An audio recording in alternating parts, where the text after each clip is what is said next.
Hey guys and gals, I got another one for you today. Today I'm in my 1390 platoon up with Thyderion. He's in his T10. We're on Overlord and we're in a 9 match, so we're big dogs on Overlord. I'm sure you've heard me say this plenty of times, but to me the beach is not important. Like every map, the counter flank is somewhat important, but it usually can be defended with minimal tanks, and if you win the main choke, then you essentially can just turn around and defeat whatever's coming off the smaller choke or the less important choke. So on Overlord, the middle of the map, this bowl right here that I'm trying to keep spotted is what I believe controls the top part of this map, or you could say the east part of this map. And really whoever controls that controls the vision up here, and that's why it's so important. Now you definitely don't want to get stuck in there by yourself unless you're a fast tank and can get out of there, but if you're like a heavy tank, especially a slow tank destroyer with no turret, you don't want to be in this bowl by yourself. Alright, so we have a ton of tanks going to 890, so I let Thyderion know that I'm going to come over here and try to help these guys. At least just make sure that they don't get all in. I can give them some support, or maybe get some vision down just on the 4, 5, 6 if our team needs it. And they have some tanks in the back, essentially like K0, which makes it difficult to push down the 9 line. And if you are in the south and you're trying to defend the 9 line, that's a really good position to be in. However, the north doesn't have to just push the 9 line, so your position might be useless. If you don't want to be in the choke, that's a good place to defend it from. And as long as you got tanks up in F8, F9, then you can support them, I guess is what I'm trying to say. Alright, so I get a shot into that medium, and I'm just working this ridge line, and I'm looking for somebody that's going to pop up and I can get them.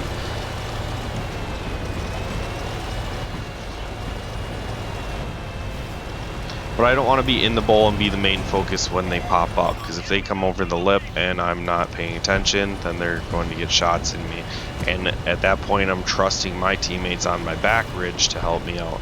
Now, Thyderion is flexed over here too, just because their team isn't pushing the 9 line and is allowing them to come over and get shot by the TDs in the back. So the 432 tracks me. I auto lock him because I want to try to get back to safety, and as I'm coming back, my 432 cuts me off, puts me in a really bad predicament. I mean, I was in a risky situation already. However, I felt like if those tanks turn their turrets towards me, Thyderion's going to be able to shoot them right in the side of the head, right? So, and that's effectively what happened. Now, I took a lot of damage because of it. A, because I chose to make that risky play. B, because my 432 and I weren't on the same page as far as coordination on driving around the enemy tanks. Alright, so their 432 takes off running since he has no more support. We killed his heavies that he was trying to support, and he just decides to kill himself. Good job, buddy. Alright, so we haven't made it through the 9 line, and you can see it kind of looks like, and I wasn't paying too close of attention, it kind of looks like we pushed through the 9 and then they kind of chipped away at our tanks, and now they've just decided that they are going to play it defensively. So they're sitting on the E line, except for the one solo tank that's driving down the 0 line into a crossfire asking for help. I mean, what did you expect when you did that, guy? Maybe he was just motivating the other 3 guys, like hopefully they come help me. But it doesn't look like they do that. Me and the scout are making plays into the bowl, and we still control the bowl. Thyderion lets me know that he's going to head south to the beach to clean up the reds that ventured down there, because they don't like to keep their gun in the game. And that's the thing about the beach, is let's say you put one guy down there to defend it, or at least to spot it.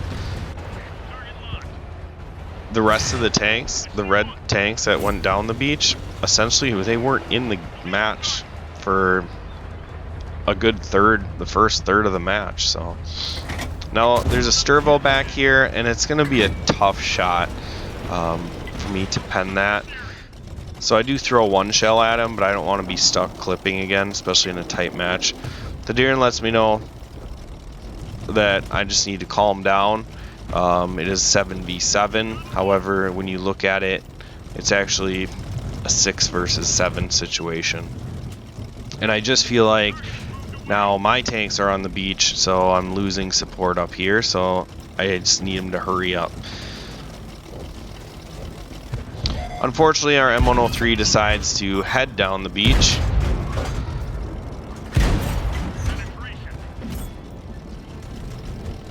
You'll see how effective he is over there. My E50 shuts down the FV201. Unfortunately, I lose my E50 to the Centurion. And that Centurion has been playing the bull the whole time. Like, since the beginning, he's just been poking over, getting shots. And just controlling that bull, making sure that we don't take it over. Alright, so we got a 4v6. I still have the Sturvo back there, so I'm using the dead Oni or Type 4, whatever the heck it is, as cover. And now Thyderion is engaged with the Conway. Get the second shot in the Conway.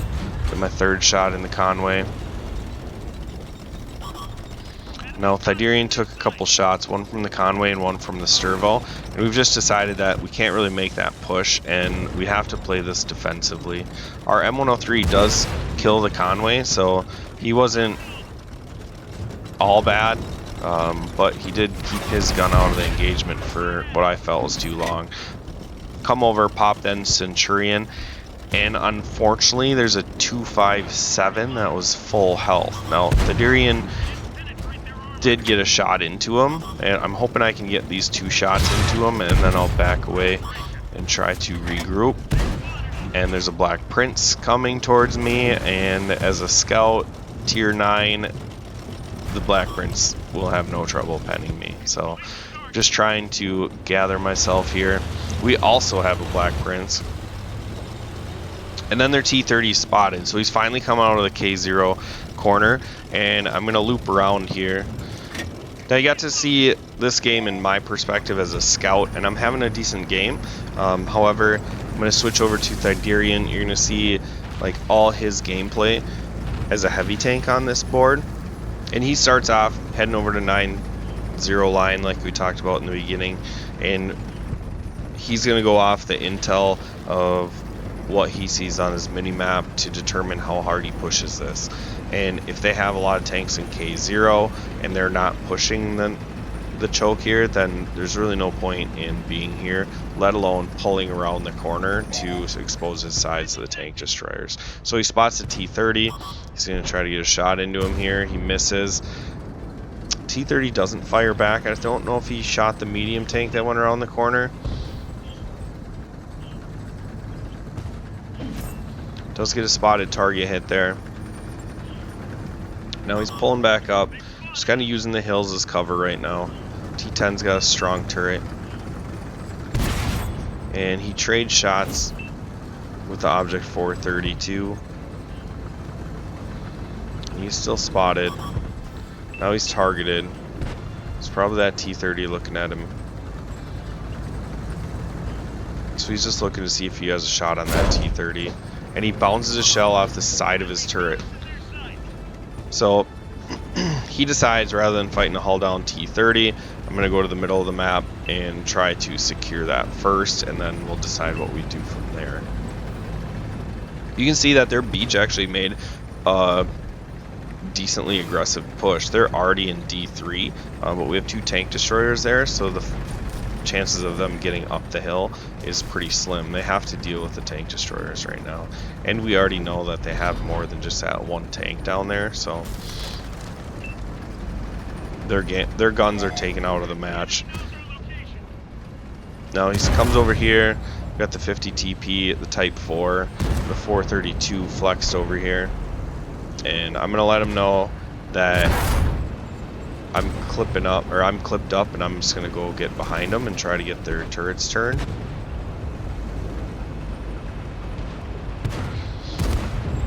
And the 432 is already over on the other side, so I'm just like added support for him.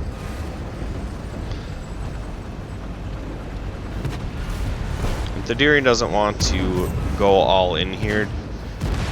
A, because he needs to utilize his armor, whereas as a scout tank, I don't have armor. So poking a corner where red tanks are looking at is not the greatest idea.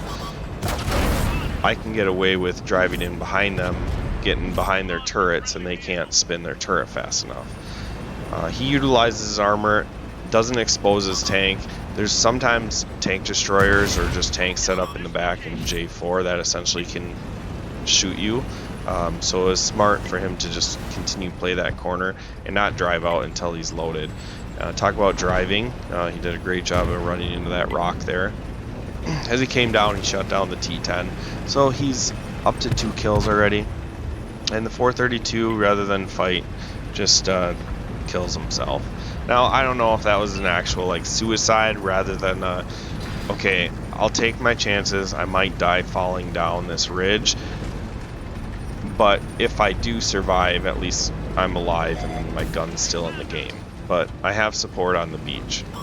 Unfortunately for him, it didn't work out unless he wanted to commit suicide, and then it worked out perfectly. Alright, so our tank destroyers are dead on the beach, so they have to deal with the beachgoers. Otherwise, we'll be in a pincer. So I'm not very thrilled about it.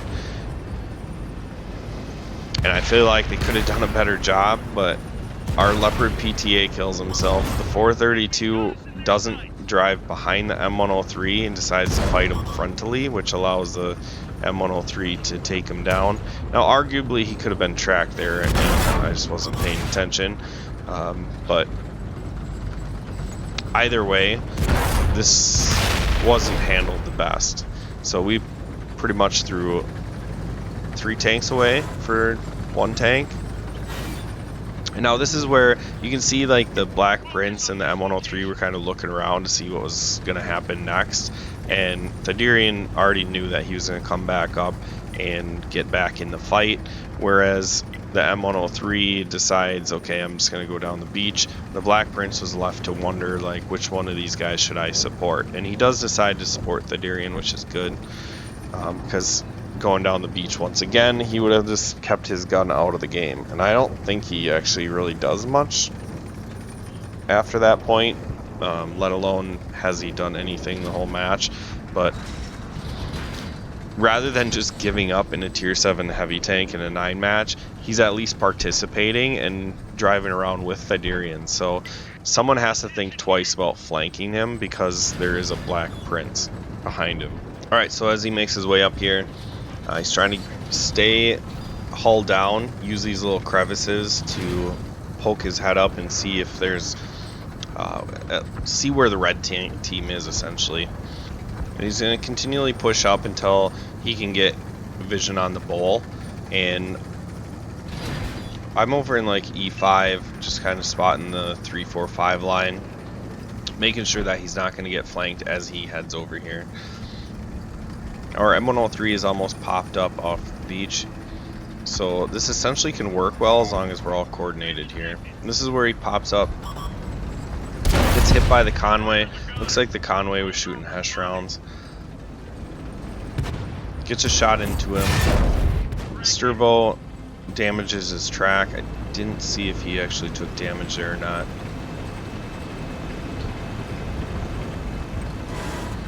And now he's just falling back around the ridge, that way that he's not exposed to the Sturvo, and this is where the 257 comes. So 257 hits his track, they ram each other. He's gonna get a nice shot into the lower plate.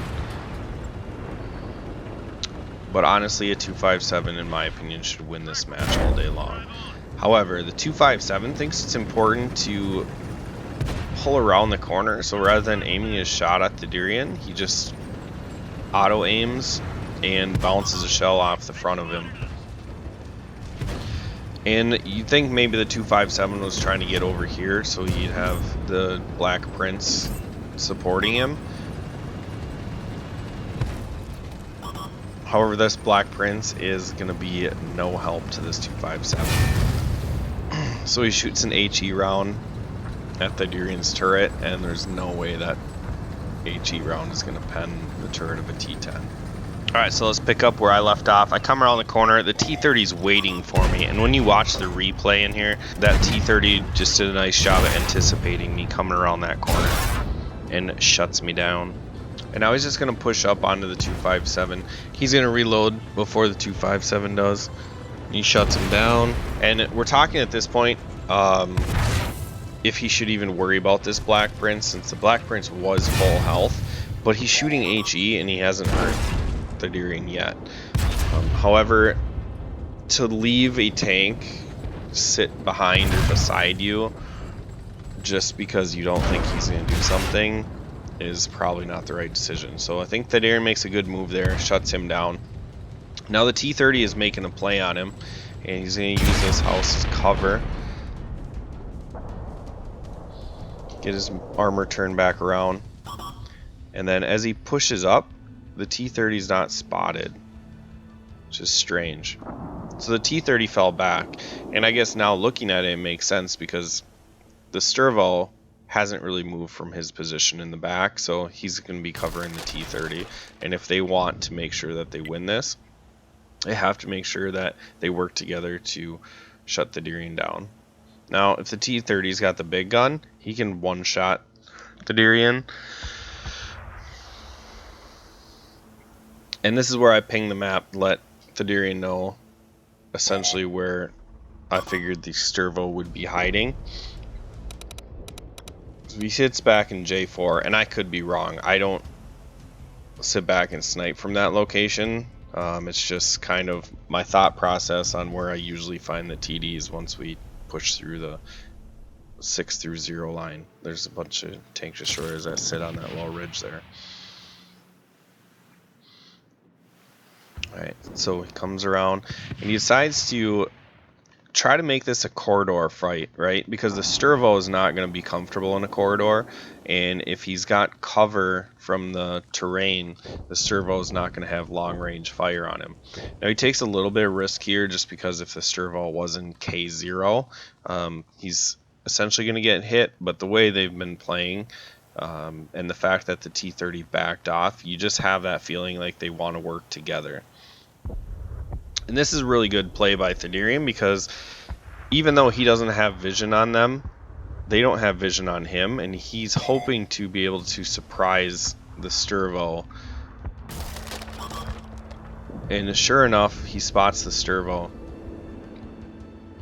And rather than the Sturvo trying to take a shot at him, because the Sturvo can't one-shot him, but he could have maybe got set up, got a shot into Thyderion, and then back down the ridge, which would have made the T30 guaranteed one shot for him. And maybe even the Sturvo could have been able to kill him with one shot as well. But now he's in a tricky scenario because the T30 is going to be a two-shot. The Sturvo is going to be a one-shot if he pens him. And the Sturvo, in my opinion, I would use HE to kill him, but I wouldn't use HE to kill the T30. So he tries to spot the T30, and the T30 is not spotted. These two are just proxy spotting each other, so the T30 can pretty much make whatever play he wants. And then finally he gets spotted. He must have been tucked right underneath that hill to where Thyderion couldn't see him. Now if the T30 would have made his way along that little ridge line, there's a rock over there. I think if he went over the hill behind the rock and then got outside, then Thyderion wouldn't have expected him to make that play, and he would have had Thyderion's side.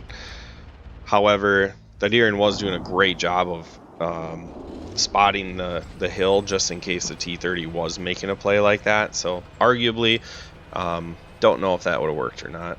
Just sharing my opinions on like how I would get through this situation on either side.